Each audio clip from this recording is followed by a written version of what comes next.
ಜೈ ಹಿಂದ್. ಎಲ್ಲರನ್ನ ಸ್ಪರ್ಧಾತ್ಮಕ ಪರೀಕ್ಷೆಗೆ ತಯಾರಿಗಳನ್ನ ನಡೆಸಿರ್ತಕ್ಕಂಥ ಎಲ್ಲರನ್ನ ಪುರುಷ ಮತ್ತು ಮಹಿಳಾ ಅಭ್ಯರ್ಥಿಗಳಿಗೆ ಭರ್ಜರಿಯಾಗಿರ್ತಕ್ಕಂಥ ಗುಡ್ ನ್ಯೂಸ್ ಮೇಲೆ ಗುಡ್ ನ್ಯೂಸ್ ಗಳು ಬರ್ತಾನೆ ಇದ್ದಾವೆ. ಸ್ಟೇಟ್ ಗೌರ್ಮೆಂಟ್ ದಲ್ಲಿ ಪ್ರತಿ ಒಂದು ಜಾಬ್ ಗಳನ್ನ ಕಾಲ್ ಫಾರ್ಮ್ ಅನ್ನ ಮಾಡ್ತಾನೆ ಇದ್ದಾರೆ. Already police constable, state police ನಲ್ಲಿ ಸಿವಿಲ್ ಮತ್ತು CR/DR ಅಪ್ಲಿಕೇಶನ್ ಗಳನ್ನ ಸಲ್ಲಿಸಿದ್ರೆ, ಮತ್ತೆ ನಿನ್ನೆ ತಾನೇ ನೋಡ್ಕೋಬಹುದು KSRP ಮತ್ತು KSISF ನೆಕ್ಸ್ಟ್ IRB ಅಂತೇಳಿ 3 ತರದ ಹುದ್ದೆಗಳನ್ನ ಕಾಲ್ ಫಾರ್ಮ್ ಅನ್ನ ಮಾಡಿದ್ರೆ ಟೋಟಲಿ ಬಂದ್ಬಿಟ್ಟು ಹುದ್ದೆಗಳ ಸಂಖ್ಯೆ 2300ಕ್ಕಿಂತ ಹೆಚ್ಚು ಹುದ್ದೆಗಳನ್ನ ಕಾಲ್ ಫಾರ್ಮ್ ಅನ್ನ ಮಾಡಿದ್ದಾರೆ. ಈ ಹುದ್ದೆಗಳಲ್ಲಿ ಎಲ್ಲರಿಗೂ ಕೂಡ ಅನುಕೂಲವನ್ನ ಮಾಡಿಕೊಟ್ಟಿದ್ದಾರೆ. ಅದರ ಜೊತೆಗೆ ಹೈಟ್ ಕೂಡ ಕಡಿಮೆ ಕೊಟ್ಟಿದ್ದಾರೆ ಮತ್ತು ವಯಸ್ಸಿನಲ್ಲಿ ಹೆಚ್ಚಳವನ್ನ ಕೂಡ ಮಾಡಿದ್ದಾರೆ. ಪ್ರತಿಯೊಬ್ಬರು ಕೂಡ ಈ ಹುದ್ದೆಗೆ ಅರ್ಜಿಗಳನ್ನ ಸಲ್ಲಿಸಬಹುದು. ಈ ಸರಿ 2026-27ರಲ್ಲಿ ಪಕ್ಕ ನೀವು ವರದಿಯನ್ನ ಹಾಕೊಳ್ಳೇಬೇಕು. ಅಷ್ಟು ವೇಕೆನ್ಸಿಗಳನ್ನ ಕಾಲ್ ಫಾರ್ಮ್ ಅನ್ನ ಮಾಡ್ತಾನೆ ಇದ್ದಾರೆ. Must village accountant call form ಮಾಡಿದ್ದಾರೆ. ನೆಕ್ಸ್ಟ್ ಸರ್ವೆ ಆಫೀಸರ್, ಪ್ರತಿಯೊಂದು ಕೂಡ ಜಾಬ್ ಅನ್ನ ಕಾಲ್ ಫಾರ್ಮ್ ಅನ್ನ ಮಾಡ್ತಾ ಇದ್ದಾರೆ. ನೋಡ್ಕೋಬಹುದು. ಇದ್ರ ಬಗ್ಗೆ ಕಂಪ್ಲೀಟ್ ಆಗಿರ್ತಕ್ಕಂಥ ಇನ್ಫಾರ್ಮೇಶನ್ ಅನ್ನ ಇದು ವಿಡಿಯೋ ಲೆಂದಿ ಆದ್ರೂ ಕೂಡ ಪರವಾಗಿಲ್ಲ, ಕಂಪ್ಲೀಟ್ ಆಗಿರ್ತಕ್ಕಂಥ ಅಪ್ಡೇಟ್ ಗಳನ್ನ ತಿಳ್ಕೊಡ್ರಿ. ಹೈಟ್ ಎಷ್ಟು ಬೇಕು, ರನ್ನಿಂಗ್ ಎಷ್ಟು ಇರ್ತದ, ನೆಕ್ಸ್ಟ್ ಏಜ್ ಎಷ್ಟು, ಅಪ್ಲೈ ಡೇಟ್ ಯಾವಾಗ ಸ್ಟಾರ್ಟ್ ಆಗುತ್ತಾ, ಮತ್ತೆ ಅದಕ್ಕೆ ಎಜುಕೇಶನ್ ಕ್ವಾಲಿಫಿಕೇಶನ್ ಏನ್ ಬೇಕು, ಎಕ್ಸಾಮ್ ಸಿಲೆಬಸ್ ಏನಿರ್ತದ, ಅರ್ಜಿಯನ್ನು ಹಾಕೋಕೆ ಏನೆಲ್ಲ ಡಾಕ್ಯುಮೆಂಟ್ ಗಳು ಬೇಕಾಗ್ತಾವು, ಒಂದ್ಸರಿ ಇನ್ಫಾರ್ಮೇಶನ್ ಅನ್ನ ತಿಳ್ಕೊಂಡ್ರೆ ನಿಮ್ಗೆ ಎಲ್ಲಾನು ಕೂಡ ಕ್ಲಿಯರ್ ಆಗಿ ಮಾಹಿತಿ ಅರ್ಥ ಆಗುತ್ತಾ. ಇಲ್ಲಿ ಬಂದ್ಬಿಟ್ಟು ನೋಡ್ಕೊಡ್ರಿ, ಇದರಲ್ಲಿ ಬೇರೆ ಬೇರೆ ತರದ 3 ತರದ ಹುದ್ದೆಗಳನ್ನ ಕಾಲ್ಫಾರ್ಮ್ ಅನ್ನ ಮಾಡಿದ್ದಾರೆ. ಕರ್ನಾಟಕ ರಾಜ್ಯ ಪೊಲೀಸ್ ಇಲಾಖೆ ಅಂತ ಹೇಳಿ ನಿಮ್ಗೆ ಆಲ್ಮೋಸ್ಟ್ ಅಲ್ಲಿ ಪ್ರತಿಯೊಬ್ಬರಿಗೆ ಕೂಡ ಗೊತ್ತಿರಬಹುದು. ಪ್ರತಿ ವರ್ಷನೂ ಕೂಡ ಕಾಲ್ಫಾರ್ಮ್ ಮಾಡ್ತಾ ಇದ್ರು. ಈಗ ಬಹಳ ಡಿಲೇ ಆಗಿತ್ತು. 2021-22ರಲ್ಲಿ ಕಾಲ್ಫಾರ್ಮ್ ಅನ್ನ ಮಾಡಿರ್ತಕ್ಕಂಥದ್ದು ವಾಪಸ್ ಕಾಲ್ಫಾರ್ಮ್ ಅನ್ನ ಮಾಡಿರ್ಲಿಲ್ಲ. ಇದು ಬಂದ್ಬಿಟ್ಟು ಡೈರೆಕ್ಟರ್ ಜನರಲ್ ಆಫ್ ಪೊಲೀಸ್ ನೇಮಕಾತಿ ಕಚೇರಿ ಅಂತ ಕಾಲ್ಫಾರ್ಮ್ ಆಗಿದೆ. ಇಲ್ಲಿ ನೋಡ್ಕೋಬಹುದು ಇದರಲ್ಲಿ ಯಾವ್ಯಾವ ತರ ಅಂತಂದ್ರೆ, ಇದು ಬಂದ್ಬಿಟ್ಟು KSRP ಅಂತ ಹೇಳಿ 1455 KSRP ಅನ್ನ ಕಾಲ್ಫಾರ್ಮ್ ಮಾಡಿದ್ದಾರೆ. ನೆಕ್ಸ್ಟ್ ಅದರ ಜೊತೆಗೆ ಏನು ಇರತಕ್ಕಂಥ KSISF IRB ಅನ್ನ ಆಡ್ ಮಾಡಿಬಿಟ್ಟು ಟೋಟಲಿ ಹುದ್ದೆಗಳ ಸಂಖ್ಯೆ ಎಷ್ಟಪ್ಪ ಅಂತಂದ್ರೆ 2300ಕ್ಕಿಂತ ಹೆಚ್ಚು ಹುದ್ದೆಗಳನ್ನ ಕಾಲ್ ಫಾರ್ಮ್ ಅನ್ನ ಮಾಡಿದ್ದಾರೆ ಇದರಲ್ಲಿ. ಇಲ್ಲಿ ನೋಡ್ಕೋಬಹುದು ಏನ್ ಕೊಟ್ಟಿದಾರಪ್ಪ ಅಂದ್ರೆ, KSRP ಹುದ್ದೆಗಳಿಗೆ ನೇಮಕ ಮಾಡುವ ಸಂಬಂಧ ಈ ಅಧಿಸೂಚನೆ ಹೊರಡಿಸಿದೆ. ಈ ಹುದ್ದೆಗಳ ನೇಮಕಾತಿ ಲಿಖಿತ ಪರೀಕ್ಷೆಯನ್ನು ಕರ್ನಾಟಕ ಪರೀಕ್ಷಾ ಪ್ರಾಧಿಕಾರ. ಇದ್ರಲ್ಲಿ ನೋಡ್ಕೊಡ್ರಿ, ಪುರುಷ ಮತ್ತು ಮಹಿಳಾ ಅಭ್ಯರ್ಥಿಗಳು ಇಬ್ರು ಕೂಡ ಅರ್ಜಿಗಳನ್ನ ಸಲ್ಲಿಸಬಹುದು. ಮೇಲ್ ಅಂಡ್ ಫಿಮೇಲ್ ಇಬ್ರು ಕೂಡ ಅರ್ಜಿಗಳನ್ನ ಸಲ್ಲಿಸಬಹುದು. ಅದು ಆನ್ಲೈನ್ ಮುಖಾಂತರನೇ ಅರ್ಜಿಯನ್ನ ಹಾಕ್ಬೇಕಾಗತ್ತ. ನೆಕ್ಸ್ಟ್ ಅದಾದ ನಂತರ ಇದರಲ್ಲಿ ಹೈದರಾಬಾದ್ ಕರ್ನಾಟಕ ಮತ್ತು ನಾನ್ ಹೈದರಾಬಾದ್ ಕರ್ನಾಟಕ ನೋಡ್ಕೋಬಹುದು. ಇಲ್ಲಿ ಹೈದರಾಬಾದ್ ಕರ್ನಾಟಕಕ್ಕೆ ಬೇರೆ ಹುದ್ದೆಗಳನ್ನ ಕನ್ಫರ್ಮ್ ಅನ್ನ ಮಾಡಿದ್ದಾರೆ.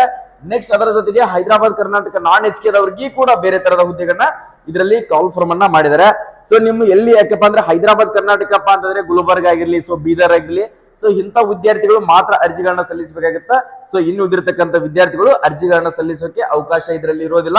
ನೀವು ಬಂದ್ಬಿಟ್ಟು ನಾನ್ ಹೈದರಾಬಾದ್ ಕರ್ನಾಟಕಕ್ಕೆ ಮಾತ್ರ ಇವೇನ್ ಬರ್ತಾವಲ್ಲ, ನಮ್ಮ ಬಾಗಲಕೋಟೆ, ಬಿಜಾಪುರ, ನೆಕ್ಸ್ಟ್ ಬೆಳಗಾವಿ, ಇವರೆಲ್ಲ ನೀವು ನಾನ್ HK ಅರ್ಜಿಗಳನ್ನ ಸಲ್ಲಿಸಬೇಕಾಗತ್ತ. ಓಕೆ, ನೆಕ್ಸ್ಟ್ ಅದರ ಜೊತೆಗೆ ನೋಡ್ಕೊಳ್ರಿ, ಕಂಪ್ಲೀಟ್ ಆಗಿ ನೋಟಿಫಿಕೇಶನ್ ದಲ್ಲಿ ಕೊಟ್ಟಿದ್ದಾರೆ. ಪ್ರತಿಯೊಂದು ಫೈನ್ ಟು ಫಿನ್ ಇನ್ಫಾರ್ಮೇಶನ್ ನೋಡ್ತಾ ಹೋಗೋಣ. ಸುಮ್ನೆ ಹಂಗೆ ಅವಸರದಲ್ಲಿ ಕನ್ಫ್ಯೂಷನ್ ಆಗಕ್ಕೆ ಹೋಗ್ಬೇಡ್ರಿ. ಪ್ರತಿಯೊಂದು ಅಪ್ಡೇಟ್ ಇದರಲ್ಲಿ ಪ್ರತಿಯೊಂದು ಯಾವುದೇ ಒಂದು ಕಾಲ್ಫಾರ್ಮ್. ನೆಕ್ಸ್ಟ್ ಅದರ ಜೊತೆಗೆ ಎಜುಕೇಶನ್ ಕ್ವಾಲಿಫಿಕೇಶನ್ ಕೂಡ ಕೊಟ್ಟಿದ್ದಾರೆ. ಅದನ್ನು ಕೂಡ ನಾನು ತೋರಿಸ್ತಾ ಹೋಗ್ತೀನಿ. KSRP ಬಂದ್ಬಿಟ್ಟು KSRP ಅನ್ನ ನೋಡ್ಕೊಡ್ರಿ. KSRP ಅದಕ್ಕೆ ಎಷ್ಟು ಬೇಕಾಗುತ್ತಾ, ನೆಕ್ಸ್ಟ್ ಅದರ ಜೊತೆಗೆ ನೋಡ್ಕೊಡ್ರಿ ಎಷ್ಟು ಸ್ಯಾಲರಿ ಇರ್ತದ ಅನ್ನೋದನ್ನ ಕಂಪ್ಲೀಟ್ ಆಗಿ ಇಲ್ಲಿ ಕೂಡ ಕೊಟ್ಟಿದ್ದಾರೆ. ನೋಡ್ಕೊಡ್ರಿ, KSRP ಬಂದ್ಬಿಟ್ಟು ವಿಶೇಷ ಮೀಸಲು ಪೊಲೀಸ್ ಕಾನ್ಸ್ಟೇಬಲ್ KSRP ಅಂತ ಹೇಳಿ ಇದಕ್ಕೆ 37,500 ಅಂತ ಹಿಡಿದು 76,100 ಮಟ್ಟ 1,382 ಹುದ್ದೆಗಳನ್ನ ಕಾಲ್ಫಾರ್ಮ್ ಅನ್ನ ಮಾಡಿದ್ದಾರೆ. ಮಹಿಳಾ ಅಭ್ಯರ್ಥಿಗಳಿಗೆ 73 ವೇಕೆನ್ಸಿಗಳಿದಾವೆ. ಟೋಟಲಿ ಬಂದ್ಬಿಟ್ಟು 1,455 ವೇಕೆನ್ಸಿಗಳು ಇಲ್ಲಿ ಕಾಲ್ಫಾರ್ಮ್ ಅನ್ನ ಮಾಡಿದ್ದಾರೆ. ನೆಕ್ಸ್ಟ್ ಅದರ ಜೊತೆಗೆ ನೋಡ್ಕೋಬಹುದು, ಇನ್ನೇನಪ್ಪಾ ಅಂತಂದ್ರೆ ನೀವು ಮತ್ತೆ ಕೇಳಬಹುದು, ಸರ್ KSISF ಮತ್ತು ಅದ್ರ ಜೊತೆಗೆ IRB ಅಂತ ಹೇಳ್ತಲ್ಲ, ಅದನ್ನು ಕೂಡ ನಿಮ್ಗೆ ತೋರಿಸ್ತಾ ಹೋಗ್ತೀನಿ, ನೋಡ್ಕೊಡ್ರಿ ಸರಿ. ಅದು ನಿಮ್ಗೆ ಡೌಟ್ ಕ್ಲಿಯರ್ ಆಗುತ್ತಾ. ನೋಡ್ಕೊಡ್ರಿ, ಹೈದರಾಬಾದ್ ಕರ್ನಾಟಕದವರಿಗೆ ವಿಶೇಷ ಮೀಸಲು ಅಂದ್ರೆ KSRP ದಲ್ಲಿ 284 ಪುರುಷರಿಗೆ ಇದಾವೆ, ಮಹಿಳಾ ಅಭ್ಯರ್ಥಿಗಳಿಗೆ 50 ಇದಾವೆ. ನೆಕ್ಸ್ಟ್ KSISF ಅನ್ನೆಲ್ಲ ಇದು ಬಂದ್ಬಿಟ್ಟು 274 ಪುರುಷರಿಗೆ ಇದಾವೆ, ಮಹಿಳಾ ಅಭ್ಯರ್ಥಿಗಳಿಗೆ 90 ಇದಾವೆ. ನೆಕ್ಸ್ಟ್ IRB ಅಂತ ಹೇಳಿದ್ನಲ್ಲ, IRB ಕೂಡ ನೋಡ್ಕೋಬಹುದು. ಇಲ್ಲಿ ಬಂದ್ಬಿಟ್ಟು ಪುರುಷ ಅಭ್ಯರ್ಥಿಗಳಿಗೆ ಮಾತ್ರ ವೇಕೆನ್ಸಿ ಇರ್ತಾವೆ, 161 ವೇಕೆನ್ಸಿಗಳನ್ನ ಇದರಲ್ಲಿ ಕಾಲ್ಫಾರ್ಮ್ ಅನ್ನ ಮಾಡಿದ್ದಾರೆ. ನೆಕ್ಸ್ಟ್ ಅದರ ಜೊತೆಗೆ ನೋಡ್ತಾ ಹೋಗೋಣ. ಇದರಲ್ಲಿ ಏನ್ ಬೇಕಾಗುತ್ತಾ, IRB ಬಂದ್ಬಿಟ್ಟು ನೋಡ್ಕೊಡ್ರಿ, ಅದ್ರ ಜೊತೆಗೆ KSRP ಆಯ್ತು, KSISF ಆಯ್ತು. ಇದಕ್ಕೆ ಎಜುಕೇಶನ್ ಕ್ವಾಲಿಫಿಕೇಶನ್ ಏನ್ ಬೇಕಾಗುತ್ತಾ, ಫಸ್ಟ್ ಆಫ್ ಆಲ್ SSLC ಅನ್ನ ಇತ್ತು. ಇವಾಗ ಬಂದ್ಬಿಟ್ಟು ಸೆಕೆಂಡ್ PUC ಅಲ್ಲಿ ನೀವು ಆರ್ಟ್ಸ್ ಆಗಿರ್ಲಿ ಕಾಮರ್ಸ್ ಆಗಿರ್ಲಿ ಯಾವುದೇ ಒಂದು PUC ಅನ್ನ ಮುಗಿಸಿದ್ರಿಯಪ್ಪ ಅಂದ್ರೆ ಅಂತ ವಿದ್ಯಾರ್ಥಿಗಳು ಈ ಹುದ್ದೆಗೆ ಅರ್ಜಿಗಳನ್ನ ಸಲ್ಲಿಸಬಹುದು. ಗೊತ್ತಾಯ್ತಾ? ಕ್ಲಿಯರಿಟಿ ಆಯ್ತಾ? PUC ಮುಗಿದಿರ್ಬೇಕು, ಆರ್ಟ್ಸ್ ಕಾಮರ್ಸ್ ಸೈನ್ಸ್ ಯಾವುದೇ ಒಂದು PUC ಅನ್ನ ಮುಗಿದಿರ್ತಕ್ಕಂಥ ವಿದ್ಯಾರ್ಥಿಗಳು ಸೊ ಈ ಹುದ್ದೆಗೆ ಅರ್ಜಿಗಳನ್ನ ಸಲ್ಲಿಸೋಕೆ ಅವಕಾಶವನ್ನ ಕೊಟ್ಟಿದ್ದಾರೆ. ಸೊ ಪ್ರತಿಯೊಬ್ರು ಕೂಡ ಅಪ್ಲಿಕೇಶನ್ ಗಳನ್ನ ಹಾಕೊಳ್ರಿ. ಇಂಥ ಅಪಾರ್ಚುನಿಟಿ ಮತ್ತೆ ಸಿಗ್ಬೇಕಂದ್ರೆ ಮತ್ತೆ ಟೈಮ್ ಬಹಳ ಬೇಕಾಗುತ್ತಾ. ಸೊ ಕರೆದಿರ್ತಕ್ಕಂಥ ಯಾವುದೇ ಒಂದು ಜಾಬ್ ಅನ್ನ ಕನ್ಫರ್ಮ್ ಮಾಡಿದಾರಪ್ಪ ಅಂತಂದ್ರೆ ಅದ್ರ ಬಗ್ಗೆ ಫಸ್ಟ್ ಅಪ್ಲಿಕೇಶನ್ ಹಾಕಕ್ಕೆ ಸ್ಟಾರ್ಟ್ ಮಾಡ್ಕೊಡ್ರಿ, ಆಮೇಲೆ ಮುಂದಿನ ವಿಚಾರ ಮಾಡಕತ್ರಿ ಅಂತ. ನೆಕ್ಸ್ಟ್ ನೋಡ್ಕೊಡ್ರಿ. ಸೊ ವಯೋಮಿತಿ ಎಷ್ಟು ಬೇಕಾಗುತ್ತಾ? 33, 18 ವಯಸ್ಸಿನಿಂದ ಹಿಡಿದು 33 ಏಜ್ ಇದ್ದವರು ಸಾಮಾನ್ಯ ವಿದ್ಯಾರ್ಥಿಗಳು ಅಪ್ಲಿಕೇಶನ್ ಗಳನ್ನ ಸಲ್ಲಿಸಬಹುದು. ಪರಿಶಿಷ್ಟ ಜಾತಿ ಪರಿಶಿಷ್ಟ ಪಂಗಡ ಮತ್ತ ಅದ್ರ ಜೊತೆಗೆ ಪ್ರವರ್ಗ 2A 2B ದವರಿಗೆ 35 ವಯಸ್ಸು ಮಟ್ಟ ಇರ್ತದೆ. ನೆಕ್ಸ್ಟ್ ಅದ್ರ ಜೊತೆಗೆ ಕರ್ನಾಟಕ ಅರಣ್ಯ ಪ್ರದೇಶಗಳಲ್ಲಿ ಇರ್ತಕ್ಕಂಥವ್ರಿಗೆ 38 ಏಜ್ ಮಟ್ಟನು ಕೂಡ ನಿಮ್ಗೆ ಇದರಲ್ಲಿ ಅವಕಾಶವನ್ನ ಕೊಟ್ಟಿದ್ದಾರೆ. ಓಕೆ, ನೆಕ್ಸ್ಟ್ ಅದಾದ್ಮೇಲೆ ಸರ್ ಇದಕ್ಕೆ ಅರ್ಜಿಗಳನ್ನ ಸಲ್ಲಿಸುವ ದಿನಾಂಕ ಯಾವಾಗಿದೆ? ಸರ್ ಅರ್ಜಿಯನ್ನ ಯಾವಾಗ ಅಪ್ಲಿಕೇಶನ್ ಹಾಕ್ಬೇಕು? ಸೊ ಅರ್ಜಿ ಈಗಾಗಲೇ ಸ್ಟಾರ್ಟ್ ಆಗಿದೆ ಅಂತ ಕೇಳಿರ್ತಕ್ಕಂಥ ವಿದ್ಯಾರ್ಥಿಗಳು ನೋಡ್ಕೋಬಹುದು. ಸೊ ಅಪ್ಲಿಕೇಶನ್ ಆನ್ಲೈನ್ ಮುಖಾಂತರ ಅರ್ಜಿ ಸಲ್ಲಿಸುವ ಪ್ರಾರಂಭ ದಿನಾಂಕ ಬಂದ್ಬಿಟ್ಟು 13/7/2026ನೇ ತಾರೀಕಿನ ನಂತರ ಹಿಡಿದು ಕೊನೆಯ ದಿನಾಂಕ ಬಂದ್ಬಿಟ್ಟು 10/8/2026ರವರೆಗೆ ಅರ್ಜಿಯನ್ನ ಸಲ್ಲಿಸೋಕೆ ಕೊನೆಯ ದಿನಾಂಕ ಆಗಿರ್ತದ. ನೆಕ್ಸ್ಟ್ ಅಕಸ್ಮಾತ್ ಅಪ್ಲಿಕೇಶನ್ ಹಾಕಿರ್ತೀರಿ ಸರ್ ಅವತ್ ನೈಟ್ ಸರ್ವರ್ ಬಿಜಿ ಆಗಿತ್ತಪ್ಪ ಅಂದ್ರ ನಿಮ್ಗ ಫೀಸ್ ತುಂಬೋಕೆ 11/8/2026 ಒಂದು ದಿನ ನಿಮ್ಗ ಎಕ್ಸ್ಟ್ರಾ ಕೂಡ ಕೊಟ್ಟಿರ್ತಾರೆ. ಅರ್ಜಿ ಸಲ್ಲಿಸಬೇಕಾದ್ರೆ ಇದೇ ವೆಬ್ಸೈಟ್ ಇದೇ ಲಿಂಕ್ ಮುಖಾಂತರನೇ ನೀವು ಅರ್ಜಿಗಳನ್ನ ಸಲ್ಲಿಸಬಹುದು. ಓಕೆ, ನೆಕ್ಸ್ಟ್ ಅದಾದ್ಮೇಲೆ ನೆಕ್ಸ್ಟ್ ಏನ್ ಕೊಟ್ಟಿದ್ದಾರೆ ಸರ್ ಇದ್ರ ಬಗ್ಗೆ ಫಿಸಿಕಲಿ ಕೂಡ ನೋಡ್ಕೊಳ್ಳೋಣ. ಫಿಸಿಕಲಿ ಏನೇನ್ ಇರ್ತದ ಸರ್? ಫೀಸ್ ಎಷ್ಟು ಕೇಳ್ತಾರೆ ಸರ್? ಇದಕ್ಕೆ ಅರ್ಜಿಗಳನ್ನ ಸಲ್ಲಿಸಬೇಕಾದ್ರೆ ಫೀಸ್ ಎಷ್ಟು ಕಟ್ಟಬೇಕಾಗತ್ತೆ ಅಂತಿರ್ತಕ್ಕಂಥ ಸಾಮಾನ್ಯ ಅರ್ಹತೆ ಮತ್ತು ಇತರೆ ನೋಡ್ಕೊಡ್ರಿ. 2A ದವರು 2B ದವರು 3A ದವರು 3B ದವರು 750 ರೂಪಾಯಿ ಅಪ್ಲಿಕೇಶನ್ ಫೀಸ್ ಕಟ್ಟಬೇಕಾಗತ್ತ. ಇನ್ನು ಉಳಿದಿರ್ತಕ್ಕಂಥ ವಿದ್ಯಾರ್ಥಿಗಳು ಪರಿಶಿಷ್ಟ ಜಾತಿ ಪರಿಶಿಷ್ಟ ಪಂಗಡ ಪ್ರವರ್ಗ ಹಾಗೂ ಸೈನಿಕ ಅಭ್ಯರ್ಥಿಗಳಿಗೆ 500 ರೂಪಾಯಿ ಅಪ್ಲಿಕೇಶನ್ ಫೀಸ್ ಇರುತ್ತಾ. ಇನ್ನು ಉಳಿದಿರ್ತಕ್ಕಂಥವ್ರಿಗೆಲ್ಲರಿಗೂ ಕೂಡ ಸೊ 750 ರೂಪಾಯಿ ಅಪ್ಲಿಕೇಶನ್ ಫೀಸ್ ಅನ್ನ ಕೊಟ್ಟಿದ್ದಾರೆ. ಓಕೆ, ಸೊ ಇದು ಮಾತ್ರ ಆನ್ಲೈನ್ ಮುಖಾಂತರನೇ ಫೀಸ್ ಅನ್ನ ಕಟ್ಟಬೇಕಾಗತ್ತ. ಇದು ಯಾವುದೇ ತರನಂತ ಆಫ್ಲೈನ್ ಕೂಡ ಇರೋದಿಲ್ಲ. ಸೊ ಆನ್ಲೈನ್ ಮುಖಾಂತರನೇ ಈ ಫೀಸ್ ಅನ್ನ ಕಟ್ಟಬೇಕಾಗತ್ತ. ಸೊ ಎಕ್ಸಾಮ್ ಏನ್ ಇರ್ತದ ಸರ್? ಎಕ್ಸಾಮ್ ನೋಡ್ಕೊಳ್ರಿ, ಲಿಖಿತ ಪರೀಕ್ಷೆ ಇರ್ತದ. ಸೊ OMR ಬೇಸ್ಡ್ ಸೊ ಸಾಮಾನ್ಯ ಅಧ್ಯಯನ ಮತ್ತು ಮಾನಸಿಕ ಸಾಮರ್ಥ್ಯ ಅಂತ ಟೋಟಲಿ ಬಂದ್ಬಿಟ್ಟು 100 ಕ್ವಶನ್ ಗಳಿರ್ತಾವು. ಸೊ 100 ಮಾರ್ಕ್ಸ್ ಇರ್ತದ. 1.5 ಗಂಟೆ ಅಂದ್ರೆ 90 ನಿಮಿಷ ನಿಮ್ಗೆ ಎಕ್ಸಾಮ್ ಗೆ ಟೈಮಿಂಗ್ ಅನ್ನ ಕೊಟ್ಟಿರ್ತಾರೆ. ಎಷ್ಟು? 90 ಮಿನಿಟ್ಸ್ ಎಕ್ಸಾಮ್ ಗೆ ಟೈಮಿಂಗ್ ಇರ್ತದ. ಸೊ ನೋಡ್ಕೊಳ್ಳಿ, ಎಕ್ಸಾಮ್ ಡೇಟ್ ಕೂಡ ಫಿಕ್ಸ್ ಮಾಡಿದಾರೆ ಸ್ನೇಹಿತರೆ. ಸೊ ನೀವು ಅನ್ಕೊಳ್ಬಹುದು ಸರ್ ಎಕ್ಸಾಮ್ ಏನಾದ್ರು ಡೇಟ್ ಕೊಡ್ತಾರ ಅಂತ ಹೇಳಿ.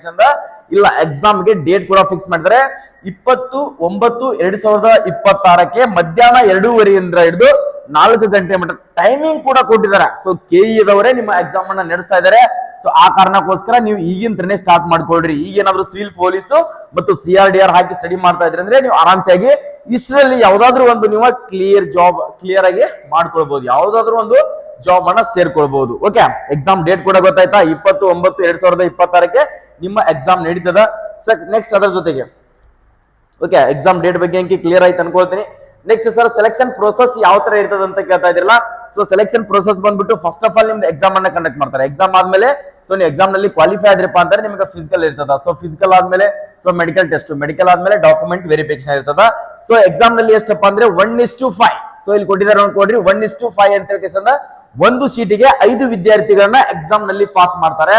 ಪಾಸ್ ಆದ್ಮೇಲೆ ನೆಕ್ಸ್ಟ್ ಆದಾದ ನಂತರ ಫಿಸಿಕಲ್ ಕಂಡಕ್ಟ್ ಮಾಡ್ತಾರೆ. ಫಿಸಿಕಲ್ ನಲ್ಲಿ ಪಾಸ್ ಆಗಿರ್ತಕ್ಕಂಥ ವಿದ್ಯಾರ್ಥಿಗಳು ಆಲ್ಮೋಸ್ಟ್ ಆಲ್ ಸೆಲೆಕ್ಷನ್ ಆದ ಹಾಗೆ. ಓಕೆ, ಆಲ್ಮೋಸ್ಟ್ ಆಲ್ ಸೆಲೆಕ್ಷನ್ ಆದಾಗೆ ಎಕ್ಸಾಮ್ ನಲ್ಲಿ ಕೂಡ ನೋಡ್ಕೋಬಹುದು 0.25 ಎಕ್ಸಾಮ್ ಗೆ ನೆಗೆಟಿವ್ ಕೂಡ ಇರ್ತದ. ಆದ್ರೆ ಒಂದು ಕ್ವಶನ್ ಗೆ 4 ಪ್ರಶ್ನೆ ಅಂದ್ರೆ 4 ಆಪ್ಷನ್ ಗಳು ಕೂಡ ಇದರಲ್ಲಿ ಕೊಟ್ಟಿದ್ದಾರೆ. ಪ್ರತಿಯೊಂದು ನೋಟಿಫಿಕೇಶನ್ ದಲ್ಲಿ ಕ್ಲಿಯರ್ ಆಗಿರ್ತಕ್ಕಂಥ ಮಾಹಿತಿಯನ್ನು ಕೊಟ್ಟಿದ್ದಾರೆ. ಬಟ್ ನೀವು ಕೂಡ ಒಂದ್ಸರಿ ಇದ್ರ ಬಗ್ಗೆ ಸ್ಟಡಿ ಮಾಡ್ಕೊಂಡ್ರೆ ನಿಮ್ಗೆ ಕ್ಲಿಯರ್ ಆಗುತ್ತಾ. ಸೊ ನಾನು ಅದ್ರ ಬಗ್ಗೆ ಪ್ರತಿಯೊಂದು ಇನ್ಫಾರ್ಮೇಶನ್ ಅನ್ನ ಕ್ಲಿಯರ್ ಆಗಿನೇ ನಿಮಗೆ ತಿಳಿಸ್ತಾ ಹೋಗ್ತಾ ಇದೀನಿ. ಯಾವುದೇ ಡೌಟ್ ಇರಬಾರ್ದು ಅಂತ ಹೇಳಿ. ಸೊ ವೆಬ್ಸೈಟ್ ಲಿಂಕ್ ಕೂಡ ಕೊಟ್ಟಿದ್ದಾರೆ. ಸೊ ವೆಬ್ಸೈಟ್ ಮುಖಾಂತರ ಅದೇ ಲಿಂಕ್ ಮುಖಾಂತರ ಅರ್ಜಿಗಳನ್ನ ಸಲ್ಲಿಸಿಕೊಡ್ರಿ. ನೆಕ್ಸ್ಟ್ ಅದರ ಜೊತೆಗೆ ದೈಹಿಕ ಪರೀಕ್ಷೆ ನಡೆಸುವ ವೇಳೆ ಸ್ಥಳವನ್ನು ಸಂಬಂಧಿಸಪಟ್ಟ ದೈಹಿಕ ಪರೀಕ್ಷೆಯಲ್ಲಿ ಕೇಂದ್ರದ ಸೂಚನಾ ಫಲಕಗಳನ್ನು ನೋಡ್ಕೋಬಹುದು. ಡಾಕ್ಯುಮೆಂಟ್ ಗಳು ಏನೇನು ಬೇಕಾಗ್ತಾವು? ಪಾಸ್ಪೋರ್ಟ್ ಸೈಜ್ ಫೋಟೋ ಬೇಕಾಗುತ್ತಾ. ನೆಕ್ಸ್ಟ್ ಅದರ ಜೊತೆಗೆ ಡ್ರೈವಿಂಗ್ ಲೈಸೆನ್ಸ್ ಇದ್ರು ಓಕೆ, ಇರಲಿಲ್ಲ ಅಂದ್ರೆ ನಡೀತದೆ. PAN card ಬೇಕಾಗುತ್ತಾ. ಸೊ ಈ ತರದೆಲ್ಲ ನಿಮ್ಗೆ ಅದ್ರ ಬಗ್ಗೆ ಇನ್ಫಾರ್ಮೇಶನ್ ಕೊಡ್ತೀನಿ. ಡಾಕ್ಯುಮೆಂಟ್ ಗಳ ಬಗ್ಗೆ ತಲೆ ಕೆಡಿಸ್ಕೋಬೇಡ್ರಿ. ಫಸ್ಟ್ ಆಫ್ ಆಲ್ ಏನಪ್ಪಾ ಅಂದ್ರೆ ಈಗ ನೀವು ಯಾವ ಅಪ್ಲಿಕೇಶನ್ ಗಳನ್ನ ಹಾಕೊಂಡು ಸ್ಟಡಿ ಮಾಡಕ್ ಸ್ಟಾರ್ಟ್ ಮಾಡ್ಕೊಡ್ರಿ. ಫಿಸಿಕಲಿ ಕೂಡ ಮಾಡ್ಕೊಡ್ರಿ. ಫಿಸಿಕಲ್ ಸ್ಟ್ಯಾಂಡರ್ಡ್ ಟೆಸ್ಟ್ ಅಂತ ಹೇಳಿ ನೋಡ್ಕೋಬಹುದು. ಪುರುಷ ಮತ್ತು ಮಾಜಿ ಸೈನಿಕ ಅಭ್ಯರ್ಥಿಗಳಿಗೆ ಕನಿಷ್ಠ ಎತ್ತರ 168 ಸೆಂಟಿಮೀಟರ್ ಬೇಕು. ಎಷ್ಟು? 168 ಸೆಂಟಿಮೀಟರ್ ಎತ್ತರ ಬೇಕಾಗುತ್ತಾ. ನಿಮ್ಮ ಎದೆಯ ಸುತ್ತಳತೆ ನೋಡ್ಕೊಡ್ರಿ 86 ಸೆಂಟಿಮೀಟರ್ ಇರಬೇಕಾಗುತ್ತಾ. ಎಕ್ಸ್ಪಾಂಡೆಡ್ ಅನ್ನ ಮಾಡಿದಾಗ 5 ಸೆಂಟಿಮೀಟರ್ ನಿಮ್ಮ ಚೆಸ್ಟ್ ಕೂಡ ಎಕ್ಸ್ಪಾಂಡೆಡ್ ಆಗಬೇಕಾಗುತ್ತಾ. ಅಕಸ್ಮಾತ್ ಏನಾದ್ರು ಅವು ಕರ್ನಾಟಕ ಅರಣ್ಯ ಪ್ರದೇಶಗಳಿರ್ತಕ್ಕಂಥವ್ರಿಗೆ ಕಡಿಮೆ ಹೈಟ್ ಕೂಡ ಇರ್ತದೆ. ನೆಕ್ಸ್ಟ್ ಅದರ ಜೊತೆಗೆ ಬುಡಕಟ್ಟು ವಿದ್ಯಾರ್ಥಿಗಳಿಗೆ ಕೂಡ 150 ಸೆಂಟಿಮೀಟರ್ ಹೈಟ್ ಅನ್ನ ಕೊಟ್ಟಿದ್ದಾರೆ. ಸೊ ನೆಕ್ಸ್ಟ್ ಅದಾದ್ಮೇಲೆ ಓಕೆ ನೆಕ್ಸ್ಟ್ ನೋಡ್ಕೋಬಹುದು ಫಿಸಿಕಲ್ ಇನ್ಸ್ಟಂಟ್ ಟೆಸ್ಟ್ ಅಂತ ಕೇಸಂದ. ಸೊ ಇದರಲ್ಲಿ ಏನ್ ಇರ್ತದ ಮತ್ತೆ ರನ್ನಿಂಗ್ ಎಷ್ಟು ಓಡಬೇಕಂತ ಕೇಳ್ತದಿಲ್ಲ. ಸೊ ರನ್ನಿಂಗ್ ಕೂಡ ನೋಡ್ಕೊಡ್ರಿ. ರನ್ನಿಂಗ್ ನಲ್ಲಿ ಏನ್ ಕೊಟ್ಟಿದಾರಪ್ಪ ಅಂತಂದ್ರೆ 1600 ಮೀಟರ್ ರನ್ನಿಂಗ್ ಇರುತ್ತೆ. ಎಷ್ಟು 1600 ಮೀಟರ್ ರನ್ನಿಂಗ್ ಇರುತ್ತಾ 6.5 ನಿಮಿಷದಲ್ಲಿ ಕ್ಲಿಯರ್ ಮಾಡಬೇಕು. ಇಂಡಿಯನ್ ಆರ್ಮಿ ಅಗ್ನಿವರಿಗೆ ಕೂಡ 6 ನಿಮಿಷ 15 ಸೆಕೆಂಡ್ ಅನ್ನ ಕೊಟ್ಟಿದ್ದಾರೆ. ಸೊ 6.5 ನಿಮಿಷದಲ್ಲಿ ಪ್ರತಿಯೊಬ್ಬರು ಕೂಡ ಕ್ಲಿಯರ್ ಮಾಡ್ತಾರೆ, ತಲೆ ಕೆಡಿಸ್ಕೋಬೇಡ್ರಿ. ನೆಕ್ಸ್ಟ್ ಉದ್ದ ಜಿಗಿತ ಅಥವಾ ಎತ್ತರ ಜಿಗಿತ. ಸೊ ಇದರಲ್ಲಿ ನೋಡ್ಕೋಬಹುದು ಉದ್ದ ಜಿಗಿತ ಎಷ್ಟಪ್ಪ ಅಂದ್ರೆ 3.80 ಮೀಟರ್ ಗಿಂತ ಕಡಿಮೆ ಇಲ್ಲ ಅಂದ್ರೆ 3.80 ಮೀಟರ್ ಜಿಗಿಬೇಕಾಗುತ್ತಾ. ಎತ್ತರ ಜಿಗಿತ 1.20 ಮೀಟರ್ ಜಿಗಿಬೇಕಾಗುತ್ತಾ. 3 ಅವಕಾಶಗಳಿರ್ತಾವ, 3 ಚಾನ್ಸ್ ಗಳನ್ನ ಕೊಟ್ಟಿರ್ತಾರೆ. ನೆಕ್ಸ್ಟ್ ಗುಂಡು ಎಸೆತ 7.26 ಕೆಜಿ ಇರ್ತದ. 5.6 ಮೀಟರ್ ಗಿಂತ ಅಂದ್ರೆ 5.6 ಮೀಟರ್ ಮೇಲೆ ಹೋಗಿಬೇಕು, ಒಳಗಡೆ ಹೋಗಿದ್ರೆ ಫೇಲ್ ಕೂಡ ಆಗುತ್ತಾ. ಇದಕ್ಕೂ ಕೂಡ 3 ಅವಕಾಶಗಳಿರ್ತಾವು. ನೆಕ್ಸ್ಟ್ 400 ಮೀಟರ್ ಇರ್ತದ. 400 ಮೀಟರ್ ರನ್ನಿಂಗ್ ಅನ್ನ ಸೊ 1.5 ನಿಮಿಷದಲ್ಲಿ ನೀವು ಕವರ್ ಮಾಡಬೇಕು. ಎಷ್ಟು 1.5 ನಿಮಿಷದಲ್ಲಿ ಕವರ್ ಮಾಡಬೇಕು. ನೆಕ್ಸ್ಟ್ ಉದ್ದ ಜಿಗಿತ ಅಥವಾ ಎತ್ತರ ಜಿಗಿತ ಮಹಿಳಾ ಅಭ್ಯರ್ಥಿಗಳಿಗೆ ಉದ್ದ ಜಿಗಿತ 2.5 ಮೀಟರ್ ಜಿಗಬೇಕಾಗಿತ್ತ. ಮಹಿಳಾ ಎತ್ತರ ಜಿಗಿತವನ್ನ ನೋಡ್ಕೊಡ್ರಿ 0.9 ಮೀಟರ್ ಎತ್ತರವನ್ನ ಜಿಗಬೇಕಾಗುತ್ತಾ. ಸೊ ಮಹಿಳಾ ಅಭ್ಯರ್ಥಿಗಳಿಗೆ ಕೂಡ ಗುಂಡು ಎಸೆತ ಇರ್ತದೆ, 4 ಕೆಜಿ ಇರ್ತದೆ, 3.7 ಮೀಟರ್ ಹೋಗಿಬೇಕಾಗುತ್ತೆ. ಇವರಿಗೆ ಕೂಡ 3 ಅವಕಾಶಗಳು ಸೊ ಇದರಲ್ಲಿ ಕೊಟ್ಟಿರ್ತಾರೆ. ಸೊ ಫಿಸಿಕಲ್ ಬಗ್ಗೆ ಅಂಕಿ ಕ್ಲಿಯರಿಟಿ ಆಯ್ತು ಅನ್ಕೊಳ್ತೀನಿ. ಓಕೆ ಫಿಸಿಕಲ್ ನಲ್ಲಿ ಯಾವುದೇ ಡೌಟ್ ಅನ್ನ ಇಟ್ಕೊಳಕ್ ಹೋಗ್ಬಿಟ್ರೆ ಪ್ರತಿಯೊಬ್ಬರಿಗೆ ಕೂಡ ಇದರಲ್ಲಿ ಕ್ಲಿಯರ್ ಆಗಿರ್ತಕ್ಕಂಥ ಮಾಹಿತಿಯನ್ನ ಕೊಟ್ಟಿದ್ದಾರೆ. ಸೊ ಇನ್ನು ಏನಾದ್ರೂ ಡೌಟ್ ಇತ್ತಪ್ಪ ಅಂದ್ರೆ ಕಮೆಂಟ್ ಸೆಕ್ಷನ್ ನಲ್ಲಿ ಕಮೆಂಟ್ ಅನ್ನ ಹಾಕಿ. ಸೊ ಪ್ರತಿಯೊಬ್ಬರಿಗೆ ಕೂಡ ಮಾಹಿತಿ ಅಂದ್ರೆ ಫಸ್ಟ್ ಯಾವುದೇ ಒಂದು ಇನ್ಫಾರ್ಮೇಶನ್ ಗಳನ್ನ ತಿಳ್ಕೊಳ್ಬೇಕು ಅನ್ಕೊಂಡಿದ್ರಿಪ್ಪ ಅಂದ್ರೆ ಅಂತ ವಿದ್ಯಾರ್ಥಿಗಳು ಪ್ರತಿಯೊಂದು ಅಪ್ಡೇಟ್ ಗಳನ್ನ ತಿಳ್ಕೊಡ್ರಿ. ಸರ್ ಮಹಿಳಾ ಅಭ್ಯರ್ಥಿಗಳಿಗೆ ಹೈಟ್ ಎಷ್ಟು ಬೇಕಂತ ಅದೊಂದು ಡೌಟ್ ನಲ್ಲಿ ಇದ್ರಿ. ಸೊ ಮಹಿಳಾ ಅಭ್ಯರ್ಥಿಗಳು ನೋಡ್ಕೊಡ್ರಿ 158 ಸೆಂಟಿಮೀಟರ್ ಹೈಟ್ ಇರಬೇಕಾಗುತ್ತಾ. ಎಷ್ಟು 158 ಸೆಂಟಿಮೀಟರ್ ಹೈಟ್ ಅನ್ನ ಇರಬೇಕಾಗುತ್ತಾ. ನಿಮ್ಮ ಕೆಜಿ ಬಂದ್ಬಿಟ್ಟು 45 ಕೆಜಿ ಇರಬೇಕಾಗುತ್ತಾ. ಎಷ್ಟು 45 ಕೆಜಿ ಇದ್ರೂ ಕೂಡ ನಡೀತದ. ಓಕೆ ನೆಕ್ಸ್ಟ್ ಇದೆಲ್ಲ ನಿಮ್ಗೆ ಮೆಡಿಕಲ್ ಬಗ್ಗೆ ಇರ್ತದೆ. ಸೊ ಮೆಡಿಕಲ್ ಅಂಕಿ ಆರಾಮ್ಸೆ ಡಿಫೆನ್ಸ್ ಅಲ್ಲಿ ಯಾವ ತರ ಚೆಕ್ ಮಾಡ್ತಾರೆ ಅದೇ ತರನಾಗಿ ಚೆಕ್ ಮಾಡ್ತಾರೆ, ಅದ್ರ ಬಗ್ಗೆ ಡೌಟ್ ಇಟ್ಕೊಳಕ್ ಹೋಗ್ಬೇಡ್ರಿ. ನೆಕ್ಸ್ಟ್ ಅದಾದ್ಮೇಲೆ ಅಪ್ಲಿಕೇಶನ್ ಡೇಟ್ ಕೂಡ ಹೇಳಿದೀನಿ, ನೆಕ್ಸ್ಟ್ ಹೈಟ್ ಕೂಡ ಹೇಳಿದೀನಿ, ಎಕ್ಸಾಮ್ ಸಿಲೆಬಸ್ ಕೂಡ ಹೇಳಿದೀನಿ ಕ್ಯಾಟಗರಿ ವೈಸು. ನೆಕ್ಸ್ಟ್ ಅದಾದ್ಮೇಲೆ ಸೊ ನೋಡ್ಕೋಬಹುದು. ನೆಕ್ಸ್ಟ್ ವಯೋಮಿತಿ ಅಂಕಿ ನಿಮ್ಗೆ ಹೇಳಿದೀನಿ, ಏಜ್ ಎಷ್ಟು ಬೇಕಾಗುತ್ತಾ, ಸೊ ಏಜ್ ಎಷ್ಟಿಲ್ಲ ಅನ್ನೋದನ್ನ. ಸೊ ಎಕ್ಸಾಮ್ ಸಿಲೆಬಸ್ ಕೂಡ ಹೇಳಿದೀನಿ, ಎಕ್ಸಾಮ್ ಟೈಮಿಂಗ್ ಕೂಡ ಹೇಳಿದೀನಿ. ನೆಕ್ಸ್ಟ್ ಫಿಸಿಕಲ್ ಟೆಸ್ಟ್ ಬಗ್ಗೆ ಅಂಕಿ ಹೇಳಿದೀನಿ. ಓಕೆ ಇಷ್ಟು ಕಂಪ್ಲೀಟ್ ಆಗಿರ್ತಕ್ಕಂಥ ಇನ್ಫಾರ್ಮೇಶನ್. ಟೋಟಲ್ ಹುದ್ದೆಗಳ ಸಂಖ್ಯೆ ಎಷ್ಟಪ್ಪ ಅಂತಂದ್ರೆ ಸೊ ಇನ್ನೊಂದ್ಸರಿ ನೋಡ್ಕೊಳ್ರಿ 2000 ಎಷ್ಟು 2300ಕ್ಕಿಂತ ಹೆಚ್ಚು ಹುದ್ದೆಗಳನ್ನ ಕಾಲ್ ಫಾರ್ಮ್ ಅನ್ನ ಮಾಡಿದರೆ ಪ್ರತಿಯೊಬ್ರು ಕೂಡ ಅಪ್ಲಿಕೇಶನ್ ಗಳನ್ನ ಸಲ್ಲಿಸ್ಕೊಳ್ರಿ.